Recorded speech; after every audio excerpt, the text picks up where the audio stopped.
What's up, everyone? Welcome back to my channel. You know how there's some movies out there you just don't click with? You have high expectations, but they let you down. This is the reason why I created this video segment of I Hate This Movie. And this time the video topic is Terminator 3. Oh yeah, we are going there. Now keep in mind, I've watched this again to make this video because I want to be accurate. Did I give it enough of a chance, or was I too hasty on my judgment?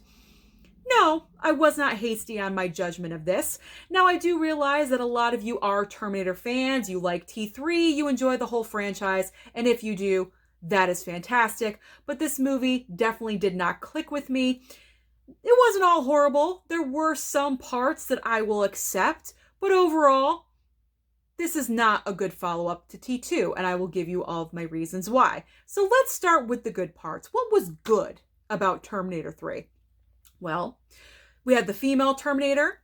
I did not mind her because as a robot, she's supposed to have a non-expression on her face. So that was accurate, I will say. But other than that, she really doesn't have anything going for her. So she was perfect to play a robot. There were a couple of cool explosions, I will admit that. And I did not mind the scene where Arnold went into the bar during ladies' night to grab an outfit. That whole thing was hilarious. But other than that, I really cannot give any other kudos to Terminator 3. Now, I will tell you why. We are coming off of T2. I consider that pretty much the greatest action movie of all time. And then you give us this. We love T2. We embraced T2. We had a bond with John Connor, Edward Furlong, not the one in here, Sarah Connor, Linda Hamilton, and the Terminator. They were a perfect triangle. They were a unit.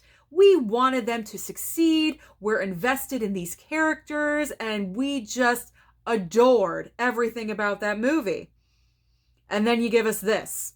So mistake number one with this is that James Cameron is not involved whatsoever with this. He didn't write it. He didn't direct it. He created the Terminator. He wrote it. He directed it. It's like your baby. When you pass your baby off to somebody else, 9 times out of 10, they're going to mess up the baby.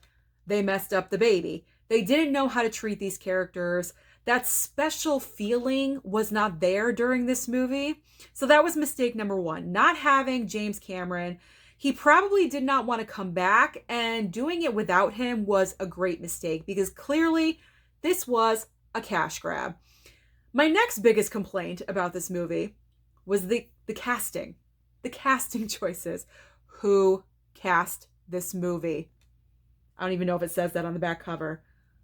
Nick Stahl. Was that the best that we could do for John Connor? Seriously? That was the best that we could do?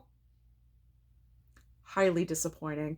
I didn't believe that he was John Connor whatsoever. He just didn't have that essence, that flair. I know Edward Furlong as John Connor. I wanted him to be my John Connor. Now, I understand that we are years ahead.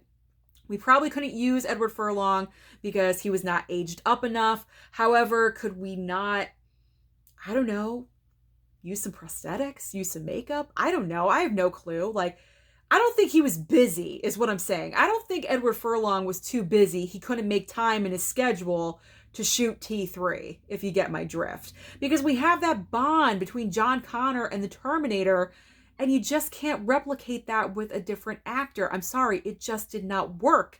And then Claire Danes. Hello. I mean, where were we going with this? Claire Danes, I understand as a young actress, you're being offered an action movie with Arnold. Who wouldn't say yes? Okay, I would probably definitely say yes if that was my career. But this movie just was not for her. I don't understand why she was cast. I mean, she wasn't the most horrible thing, but she wasn't the best. I mean, she should stick to period pieces where she's more comfortable in doing so. My other big gripe about this movie is that you killed off Sarah Connor. What? You don't do that. You don't kill off Sarah Connor. They're saying that leukemia got her and killed her? Do you really think Sarah Connor would go out that way by leukemia? Sarah Connor's a badass. She would go down in flames if she had to. Okay, leukemia is just a throwaway reason to get rid of her, in my opinion. I hated that. I really, really did. That was just... Clearly, Linda Hamilton did not want to come back for T3, so you kill her off? You don't do that. That was just stupid. But my biggest gripe about this piece of garbage is that pretty much the reasoning of why they're doing everything in this movie is counterproductive to what they did in T2. It's like everything they did in T2 was for nothing. And that is just dumb. T2 is epic because they stopped Judgment Day. And then this movie just takes everything away that they accomplished in T2, like what they did not even matter. So for all of that hit the closet. That movie sucks, in my opinion. You cannot take away everything that they accomplished in T2. So that is my reasoning why I hate Terminator 3. Let me know down below what movies you hate. Don't forget to like and subscribe, and I'll see you next time.